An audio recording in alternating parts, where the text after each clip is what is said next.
The Seattle-Tacoma International Airport hummed with the restless energy of early morning travelers, the air thick with the scent of coffee and the faint buzz of fluorescent lights. Walter Grayson, 79, sat quietly at gate B12, his faded green jacket draped over his thin frame, a polished but worn pair of boots resting firmly on the floor. His hands, weathered and scarred from decades past, clasped a small leather notebook where he'd jotted down his grandson Ethan's graduation details. Walter's eyes, sharp despite his age, traced the crowd without urgency, his stillness a stark contrast to the chaos around him. He'd arrived 2 hours early for his flight to Norfolk, Virginia, not out of anxiety but habit, a discipline carved into him by years in the U.S. Army. His limp, subtle but unmistakable, came from a shrapnel, wound sustained in a muddy ditch in Vietnam, 1969, a memory he carried in his left hip with every step. Walter had booked seat 16D, an aisle seat in premium economy, months ago, paying extra from his modest pension to ensure enough room to ease the chronic pain that flared in tight spaces. It wasn't vanity, it was survival for the 5-hour flight. To see Ethan, the first in their family to follow Walter's military path, graduate from Old Dominion University's ROTC program. As boarding began, Walter rose slowly, gripping the armrest for balance, and offered a polite nod to the gate agent scanning his ticket. His small carry-on, a canvas bag with a faded airborne patch, hung lightly from his shoulder as he navigated the jet bridge, each step measured to avoid jarring his hip. Settling into 16D, he exhaled, the aisle's extra space a rare mercy, allowing his leg to stretch just enough to keep the ache at bay.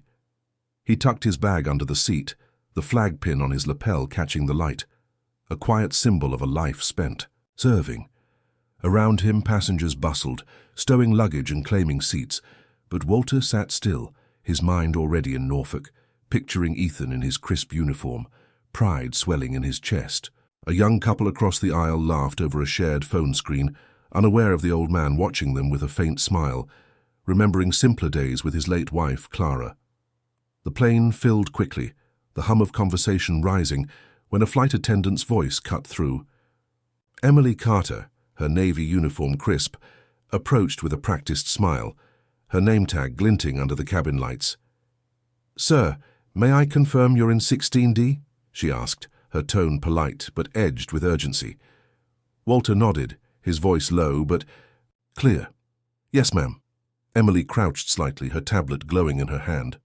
"We've got a situation. A mother with 2 young kids got split up in booking, and your seat, along with the 2 beside it, is the only block where they can sit together." Walter's brow creased, his fingers tightening around the armrest. "I booked this seat for my hip," he said, voice steady but firm. "It's a service injury from Vietnam. I paid extra to make sure I could manage the flight." Emily's smile held, but her eyes flickered with tension, the weight of a full plane and a ticking clock pressing on her. Walter glanced past her, spotting the mother in the aisle, a toddler clinging to her leg, another child tugging at her hand, their faces a mix of exhaustion and worry. His jaw tightened, torn between his own pain and the sight of a family in need, the kind of choice he'd faced too many times in war, where no answer felt right. The Seattle-Tacoma International Airport hummed with the restless energy of early morning travelers, the air thick with the scent of coffee and the faint buzz of fluorescent lights.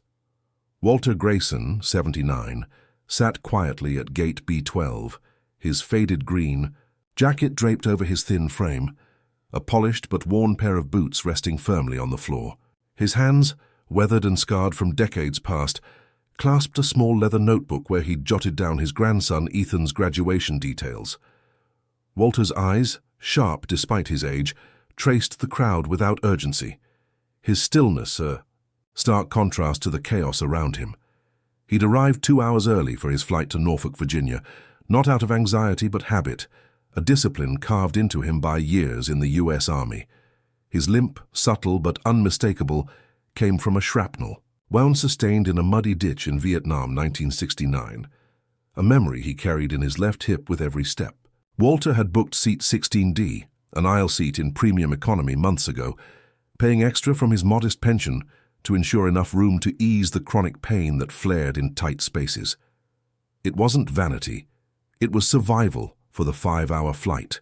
To see Ethan, the first in their family to follow Walter's military path, graduate from Old Dominion University's ROTC program. As boarding began, Walter rose slowly, gripping the armrest for balance, and offered a polite nod to the gate agent scanning his ticket. His small carry-on, a canvas bag with a faded airborne patch, hung lightly from his shoulder as he navigated. The jet bridge, each step measured to avoid jarring his hip. Settling into 16D, he exhaled, the aisle's extra space a rare mercy, allowing his leg to stretch just enough to keep the ache at bay. He tucked his bag under the seat, the flag pin on his lapel catching the light, a quiet symbol of a life spent, serving. Around him, passengers bustled, stowing luggage and claiming seats, but Walter sat still, his mind already in Norfolk, picturing Ethan in his crisp uniform, pride swelling in his chest. A young couple across the aisle laughed over a shared phone screen, unaware of the old man watching them with a faint smile, remembering simpler days with his late wife, Clara. The plane filled quickly, the hum of conversation rising, when a flight attendant's voice cut through. Emily Carter, her Navy uniform crisp, approached with a practiced smile, her name tag glinting under the cabin lights. "Sir, may I confirm you're in 16D?" she asked, her tone polite but edged with urgency. Walter nodded, his voice low but clear. "Yes, ma'am." Emily crouched slightly, her tablet glowing in her hand. "We've got a situation. A mother with 2 young kids got split up in booking, and your seat, along with the 2 beside it, is the only block where they can sit together." Walter's brow creased, his fingers tightening around the armrest. "I booked this seat for my hip," he said, voice steady but firm. "It's a service injury from Vietnam. I paid extra to make sure I could manage the flight." Emily's smile held, but her eyes flickered with tension, the weight of a full plane and a ticking clock pressing on her.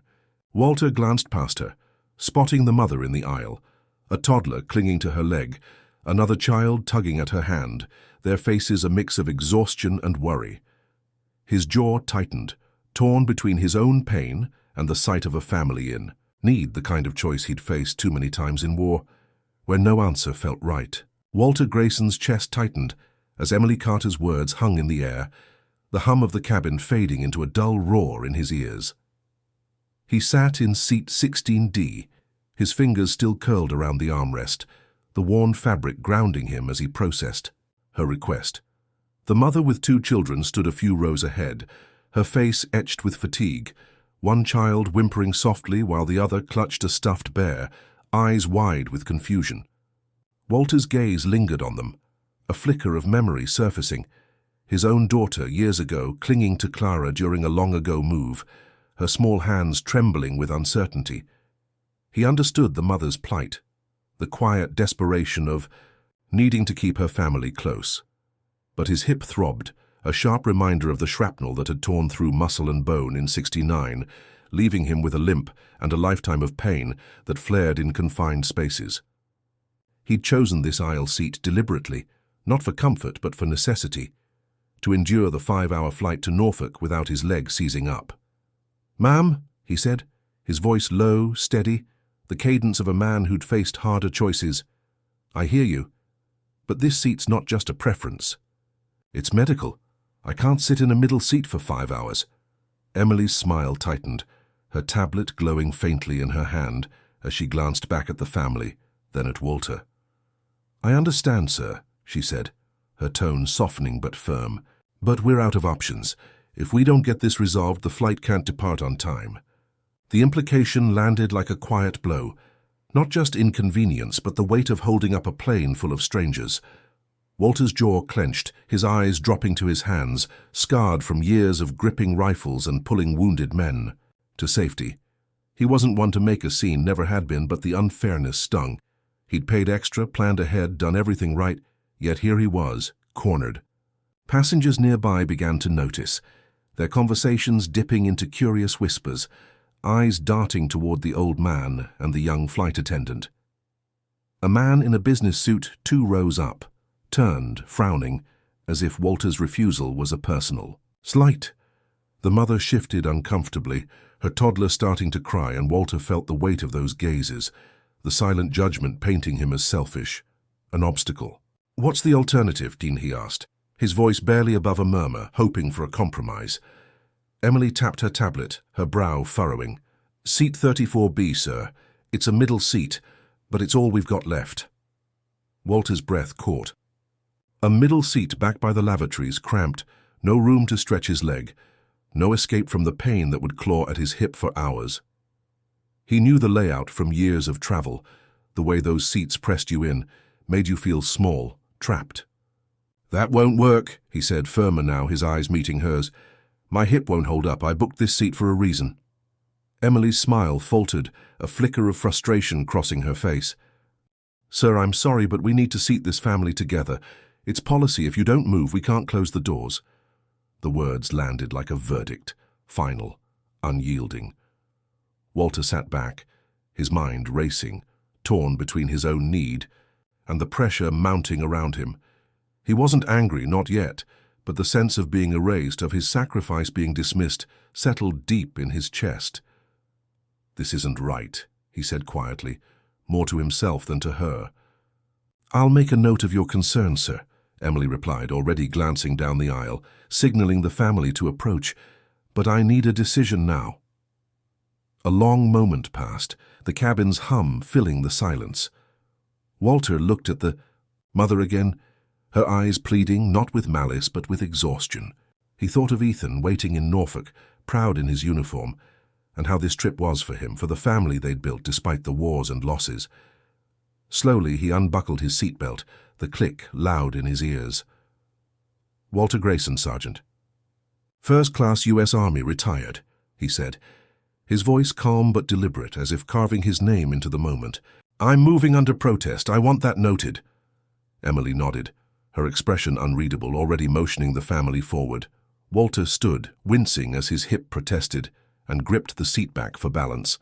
He pulled his canvas bag from under the seat, the airborne patch catching the light, and began the slow walk to 34B. The toddler smiled at him, a fleeting, innocent gesture, and Walter gave a small nod, no resentment in his heart, just a heavy resignation. The aisle felt longer than it was, each step a reminder of the pain waiting for him. Site 34B was as bad as he'd feared. Cramped, wedged between a teenager lost in a handheld game and a woman in her 30s typing furiously on her phone, her elbow already claiming the armrest. The air smelled of stale air freshener and the faint tang of jet fuel. Walter lowered himself carefully, his hip screaming as he folded into the tight space, his leg pressed awkwardly against the seat in front. He adjusted, trying to find a position that wouldn't make the next 5 hours unbearable, but there was no relief. The teenager didn't look up, his earbuds blaring tinny music. The woman barely glanced his way, her fingers flying over her screen. Walter rested his hands on his lap, staring straight ahead, his face a mask of calm despite the ache spreading through his body. He wasn't invisible, not exactly, but he felt like it. A man reduced to a problem solved, a seat filled. 3. Rows ahead, Sarah Mitchell, a marketing consultant in her mid-40s, sat quietly, her laptop closed, her attention fixed on the scene that had just unfolded. She'd boarded early, her blazer neatly folded beside her, and had overheard every word of Walter's exchange with Emily. Something about the old man's quiet dignity, the way he'd stated his rank and moved despite the injustice, stirred her. Her own father had been a veteran, a man of few words who'd carried his own scars from Korea, and seeing Walter treated so dismissively hit a nerve. She pulled out her phone, not to post or vent, but to act. Her fingers typed quickly. A message to a friend in airline customer relations. Passenger Walter Grayson, seat 16D, forced to move to 34B despite medical need and prior booking. Flight to Norfolk, gate B12. Crew dismissive, please escalate. She hit send, her jaw tight, and glanced back at Walter, now hunched in the middle seat, his hands still, his face unreadable but heavy with something she couldn't name. Resignation, perhaps, or the weight of being forgotten. Sarah set her phone down, her eyes lingering on him, a resolve forming in her chest. She didn't know what would come of her message, But she knew she couldn't stay silent, not when a man who'd given so much was made to feel so small. Walter shifted slightly, wincing as his hip protested, and closed his eyes, not in defeat, but in focus, willing himself to endure, just as he had all those years ago in the jungles of Vietnam. Walter Grayson sat in the suffocating confines of Seat 34B, the plane's engines humming to life beneath him, a low vibration that did little to distract from the sharp ache radiating through his hip. The cramped middle seat offered no reprieve, his left leg wedged against the hard plastic of the seat in front, each small shift sending a jolt of pain that he swallowed in silence. The teenager to his right, oblivious in a haze of flashing game graphics, bobbed his head to a rhythm Walter couldn't hear, while the woman on his left, her fingers still dancing across her phone, seemed to claim the armrest as her own personal territory. The air was thick with the recycled staleness of the cabin, and Walter focused on his breathing, slow and deliberate, a technique he'd learned decades ago to endure long nights in the jungle, waiting for dawn or danger. His thoughts drifted to Ethan, to the boy's determined letters about ROTC, the way he'd spoken of duty with a fire Walter recognized from his own youth. This trip wasn't just a visit, it was a bridge between their generations, a chance to see his grandson stand tall in a world Walter had fought to make safer. But the pain in his hip anchored him to the present, a reminder of how little control he had now, how his careful planning, months of saving for that aisle seat, had been swept aside in moments. He adjusted his position again, wincing, his hands resting on his lap, the canvas bag with its airborne patch tucked beneath his feet like a silent sentinel. The cabin crew moved through their pre-flight checks, their voices clipped and professional, but none spared a glance for the old man in the back, his quiet dignity buried under the routine of boarding. 3 rows ahead, Sarah Mitchell sat with, her hands folded, her laptop untouched, her mind replaying Walter's exchange with Emily. She noticed the way his shoulders had slumped as he'd walked to 34B, the careful steps that betrayed his pain, and it stirred a restless urgency in her. Her father's stories of Korea, told in hushed tones over late-night coffee, had taught her to recognize the weight veterans carried, the kind that didn't show in medals, but in the lines of their faces. Sarah's phone buzzed softly. A reply from her contact. Noted, escalating to ops. Stand by. She exhaled, unsure if her message would change anything, but the act of sending it felt like a small rebellion against the indifference she'd witnessed. She glanced back at Walter, his eyes half closed, his face etched with a stoic calm that made her chest ache. The plane jolted slightly as it began to taxi, and Sarah's gaze shifted to the crew, catching Emily's quick, nervous glance toward the galley, as if she sensed the tension her decision had created. In the cockpit, Captain James Larson, a former Navy pilot with 15 years of service and a no-nonsense demeanor, reviewed the final pre-flight checklist with his co-pilot. His hands moved with practiced precision, adjusting dials, his eyes scanning the instruments, but his focus broke when a red notification flashed on his console. He tapped the screen, his brow furrowing as he read, "Passenger concern. Walter. Grayson, flight to Norfolk. Relocated from 16D to 34B despite medical need. Veteran status flagged. Urgent." The name struck a chord. Larson's own father had been an army man, and the stories of overlooked veterans were a sore spot he'd never shaken. He leaned back, his jaw tight, and turned to his co-pilot. "Hold. The taxi," he said, his voice calm but resolute. The co-pilot blinked, surprised. "Captain, we're cleared for—" Larson cut him off with a raised hand. 3 minutes. I'll handle it." He unbuckled his harness, smoothed the gold stripes on his uniform, and stepped into the narrow corridor behind the cockpit. The lead flight attendant, a seasoned woman named Carla, met his gaze, sensing the shift in his demeanor. "Problem with a passenger," Larson said, keeping his voice low. "Who moved the man from 16D? Carla hesitated, pointing toward the back. "Emily handled it. He's in 34B now. Family needed the seats." Larson nodded, his expression unreadable, and began walking down the aisle. The cabin seemed to pause, passengers sensing the quiet authority in his stride, phones lowering, conversations fading. Sarah noticed him first, her breath catching as she realized something was about to happen. Larson stopped at row 34, his shadow falling over Walter, who looked up, startled, his eyes narrowing in confusion. The captain stood tall, his uniform immaculate, the silver wings on his chest glinting under the cabin lights. Without a word, he raised his right hand and rendered a crisp salute, the gesture sharp and deliberate. The air in the cabin shifted, a ripple of silence spreading outward. Walter's hands stilled, his confusion deepening, but he met Larson's gaze, searching for an explanation. "Sergeant First Class Walter Grayson," Larson said, his voice clear, carrying through the rows. "On behalf of this airline and as a fellow serviceman, I apologize. You should not have been asked to move from your seat. It was a mistake and we're correcting it now." Walter blinked, his throat tightening, the weight of the moment catching him off guard. Passengers turned, some leaning forward, others whispering, the cabin alive with a new kind of attention. Larson turned slightly, his eyes finding Emily, who stood frozen near the galley, her tablet clutched tightly. "Is Carter," he said, his tone even but firm.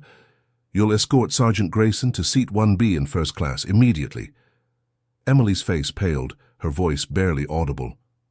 "Captain, first class is full." Larson raised a hand, cutting her off. "You'll ask for a volunteer. If no one steps up, you'll explain it's the captain's request on behalf of a decorated veteran." Walter started to speak, his voice rough. "Captain, I don't need—" But Larson shook his head, his expression softening. "Please, Sergeant, let us make this right." Walter hesitated, then nodded, his hand reaching for his bag. Larson stepped closer, offering a steady hand under Walter's elbow as he rose, his hip protesting with a sharp pang. The teenager beside him pulled out his earbuds, his game forgotten, his eyes wide with something like awe. The woman on Walter's left paused her typing, her face softening as she moved her bag to make way. Sarah watched, her heart pounding, a quiet relief settling over her as she realized her message had reached someone who cared.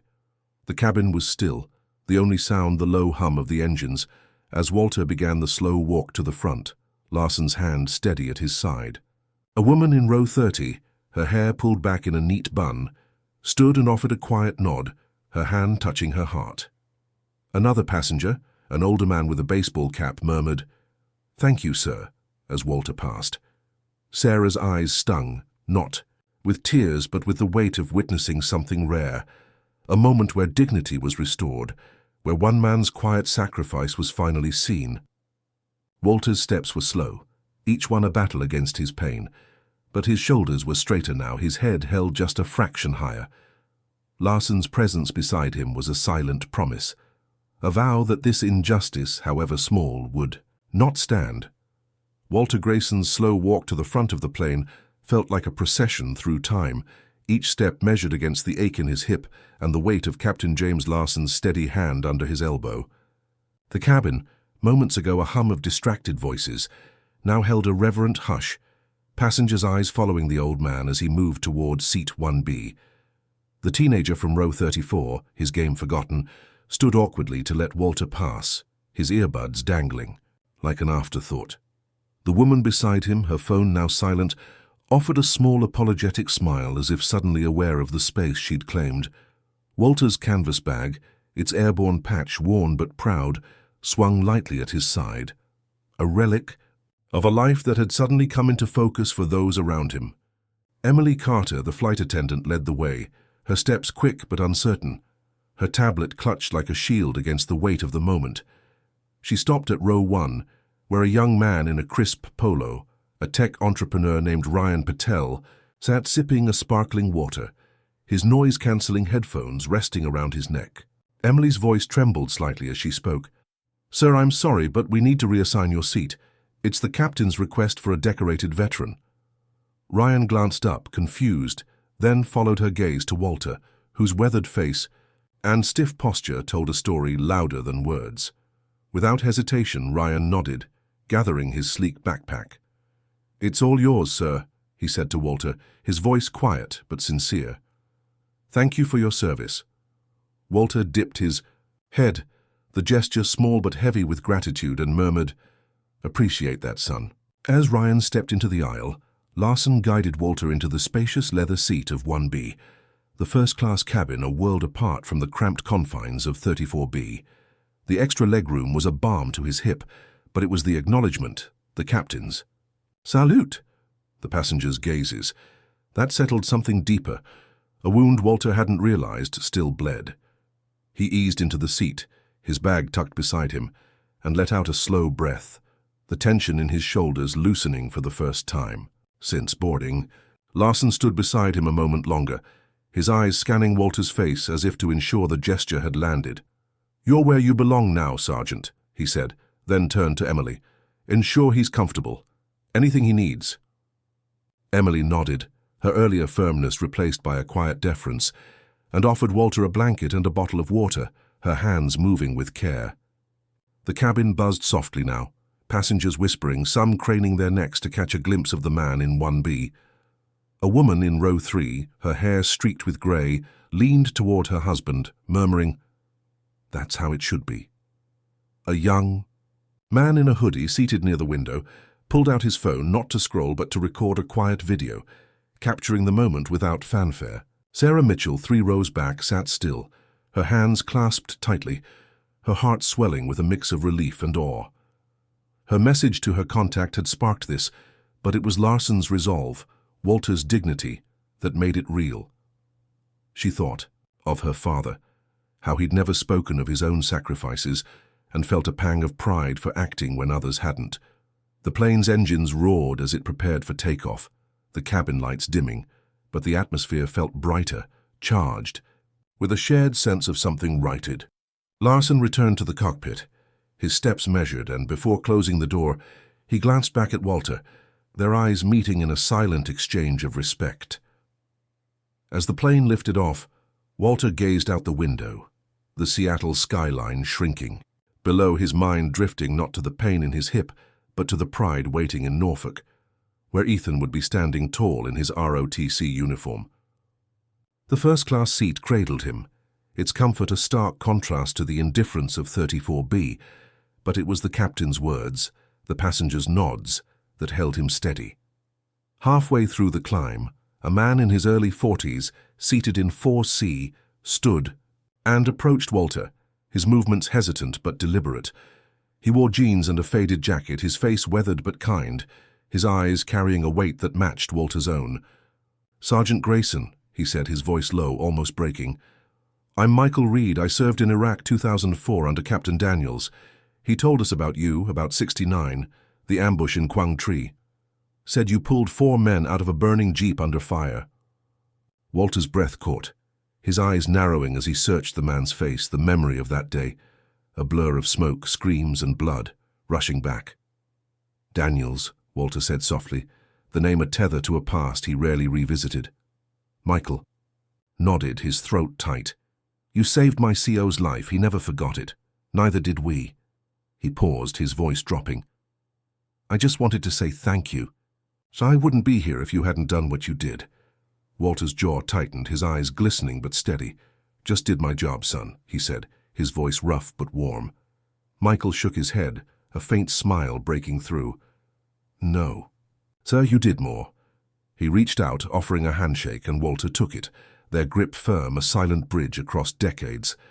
Michael returned to his seat, his shoulders lighter, and Walter leaned back, the encounter settling over him like a warm blanket. The cabin crew began their service, offering drinks and snacks, but Walter declined, content with his water, his thoughts on Michael's words, on the lives he'd touched without knowing. Sarah, watching from her seat, felt a lump in her throat, her fingers itching to write down what she'd seen, not for fame but to preserve the moment, to ensure it wasn't lost to the hum of everyday life. The plane leveled off at cruising altitude, the hum of the engines a steady backdrop, and Walter's gaze drifted to the clouds, their soft edges reminding him of Clara's smile, of the letters she'd sent him in Vietnam, promising a home to return to. He didn't need the first-class seat to feel seen, but it helped, a small restoration of the dignity he'd carried through years of quiet sacrifice. The passengers around him settled into their routines, but the air felt different, now charged with a quiet reverence, a shared understanding that something sacred had unfolded in the mundane space of a commercial flight. Sarah's phone buzzed again, her contact confirming the issue had been flagged to corporate, but she didn't need the validation. She'd seen the outcome, felt the shift in the cabin, and knew she'd played a part in it. Walter, unaware of her role, sat quietly, his hands folded, the flag pin on his lapel catching the light, a beacon of a life that had mattered, and still did.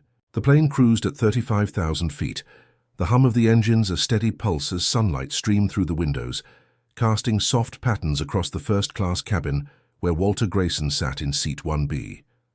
The leather seat cradled his frame, the extra space easing the persistent ache in his hip, but it was the weight of the moment, the captain's salute, Michael Reed's gratitude, that anchored him.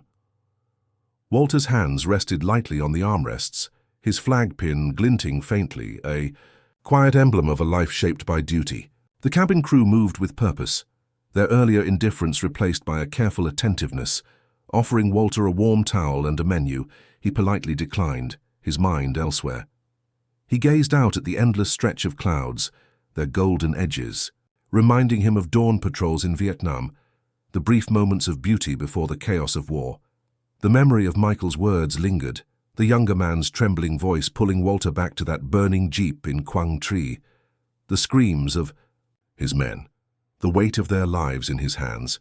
He hadn't thought of himself as a hero then, just a soldier doing what needed doing, but the recognition now, decades later, stirred something deep, a quiet pride he hadn't allowed himself to feel in years. The cabin, alive with the soft clink of glasses and murmured conversations, seemed to hold its breath around him, as if the passengers sensed the gravity of what had unfolded. Captain James Larson's voice crackled over the intercom, steady and deliberate, cutting through the hum. "Ladies and gentlemen, before we continue, I need to address you all," he began, his tone commanding attention. "Today we made an error. A man who served this nation, who carries the scars of that service, was asked to give up a seat he booked for medical reasons. That man is Sergeant First Class Walter Grayson, U.S. Army, retired, who fought in Vietnam and saved lives under fire. We failed him, but we don't leave our own behind. Not in war, not on this flight." The cabin fell silent, every head turning toward Walter, who sat still, his eyes fixed on the window, his jaw tight. Larson's voice softened, but its resolve was unshakable. "If this flight runs a few minutes late because we took the time to make this right, then I'll carry that delay with pride." He paused, letting the words settle. "Thank you for your understanding." The intercom clicked off, and a wave of applause began, tentative at first.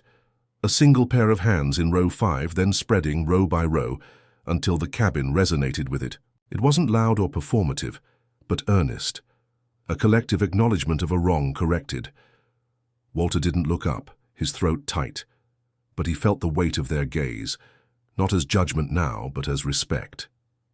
Sarah Mitchell, seated 3, rose back, wiped a tear from her cheek, her heart pounding with a mix of relief and gratitude.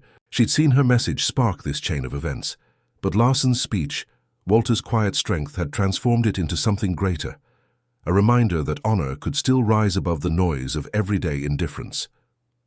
She pulled out a small notebook, jotting down fragments of the moment. The captain's steady voice, the old man's weathered hands, the applause that felt like a heartbeat. She wanted to capture it, not for recognition, but to hold on to the truth of what she'd witnessed, a story her father would have cherished. In row 4C, Michael Reed sat quietly, his hands clasped, still reeling from his encounter with Walter. He'd spent years carrying the stories of Quang Tri, told by his CO, Captain Daniels, who described a sergeant who refused to leave his men behind, even with shrapnel tearing through his hip. Meeting Walter, shaking his hand, had closed. A circle Michael hadn't realized was open, a debt of gratitude finally spoken. He glanced at his phone, tempted to share the moment online, but instead tucked it away, choosing to keep it private, sacred. The flight attendants moved through the cabin, their service now infused with a quiet reverence, as if Larson's words had reset the tone of the flight. Emily Carter, her earlier confidence shaken, approached Walter with a fresh bottle of water, her voice soft. "Is there anything else you need, sir?" she asked, her eyes meeting his for the first time with genuine care. Walter shook his head, offering a small smile. "I'm fine, Mum. Thank you."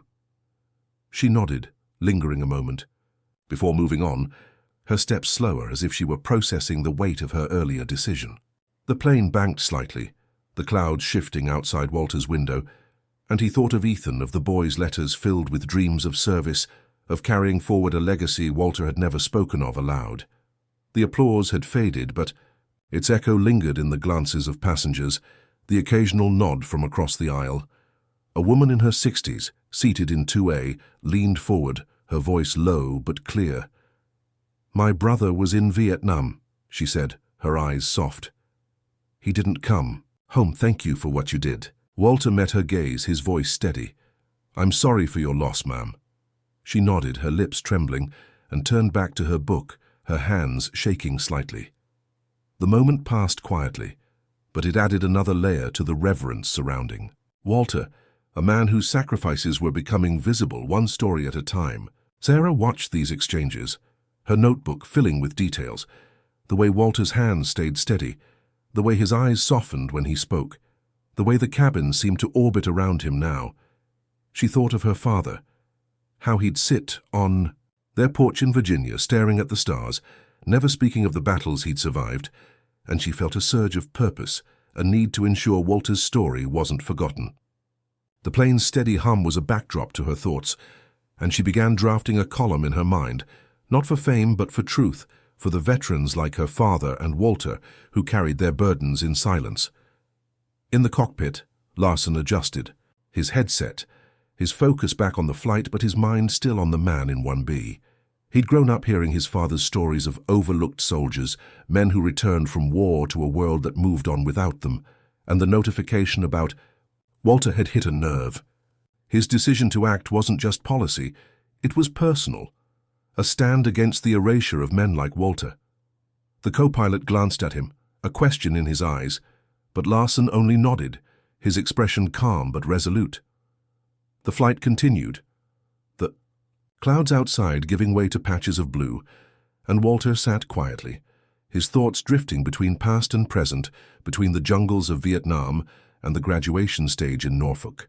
The first-class seat was a luxury he hadn't sought, but the respect it carried, the acknowledgement from Larson, Michael, and the passengers, was a balm to a wound he'd carried for decades.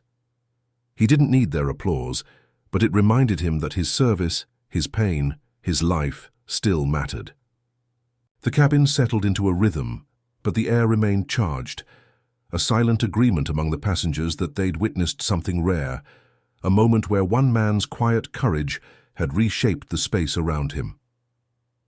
The plane touched down. In Norfolk, Virginia, just after noon, the wheels kissing the runway with a gentle thud, sunlight spilling through the windows like a quiet promise. Walter Grayson remained seated in 1B, his hands resting calmly on his knees, the spacious first-class seat a stark contrast to the cramped confines of 34B. The cabin buzzed with the rustle of passengers gathering their belongings, but Walter stayed still, savoring the moment of arrival, his heart already with Ethan, his grandson, waiting at the gate. The applause from earlier had faded, but its warmth lingered in the nods and glances from those around him, a silent acknowledgement that carried him through the flight's final moments. As the seatbelt sign chimed off, the crew moved with purpose, their smiles genuine now, and Emily Carter approached Walter, her voice soft. "Sir, we'll make sure you're first off. Thank you again."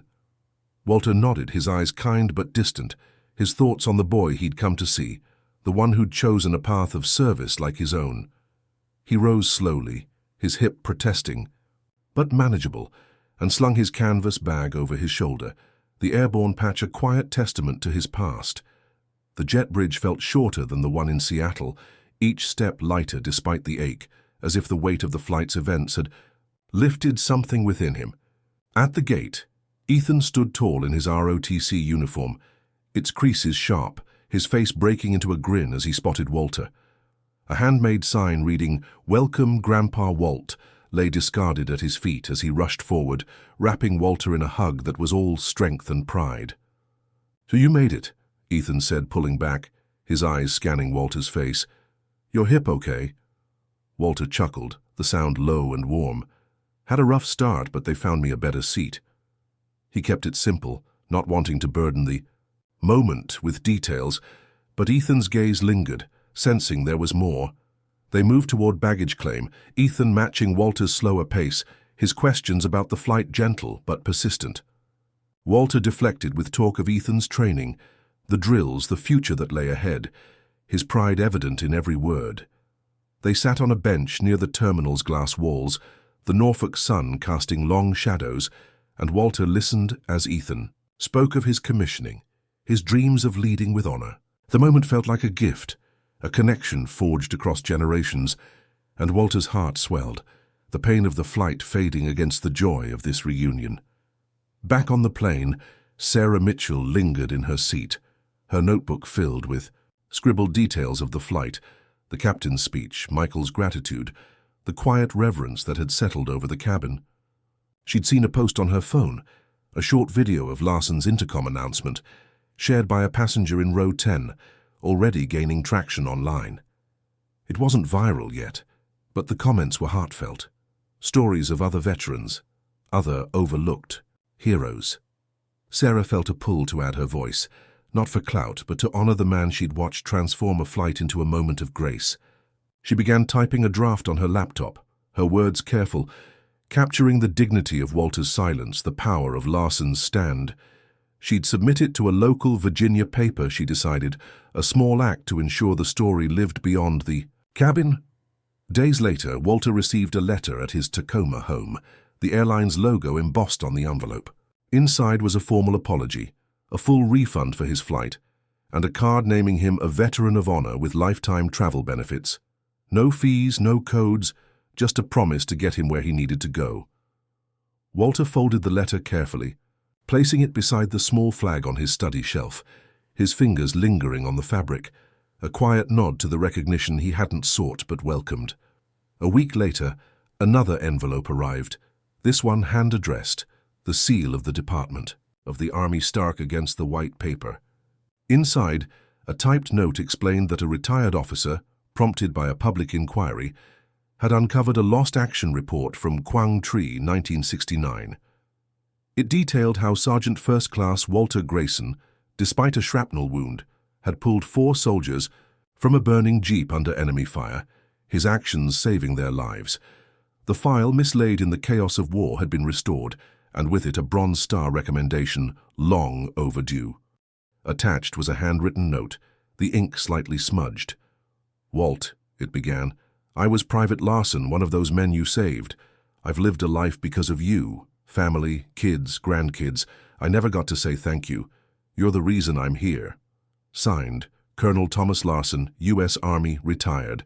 Walter sat with the letter, his breath shallow, the weight of those words heavier than any medal.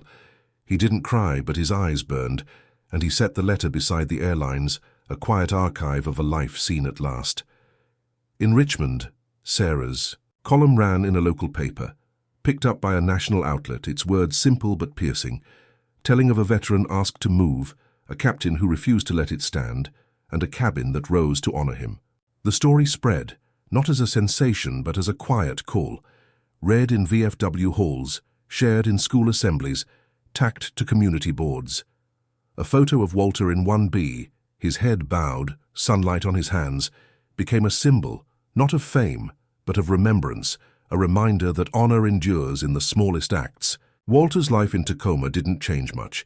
He still drank his coffee black, still limped to the mailbox, still sat on his porch at dusk, watching the hills swallow the sun. But something had shifted. He held his head higher, his smile reaching. His eyes more often, the weight of being unseen lifted by the memory of that flight. Ethan called weekly now, his voice bright with plans, and Walter listened, his heart full, knowing his legacy lived in the boy's courage. The letters, the column, the photo, they weren't what defined him, but they reminded him he'd never been invisible, not to those who mattered. One evening as he sat on his porch, a neighbor, a young woman who'd read Sarah's column, stopped by with a homemade pie, her voice shy. "My dad was a vet," she said. "Your story meant something to us." Walter thanked her, his voice steady, and as she walked away, he felt the warmth of her words, a quiet ripple of the flight's impact. The world hadn't changed, but A piece of it had noticed, and that was enough.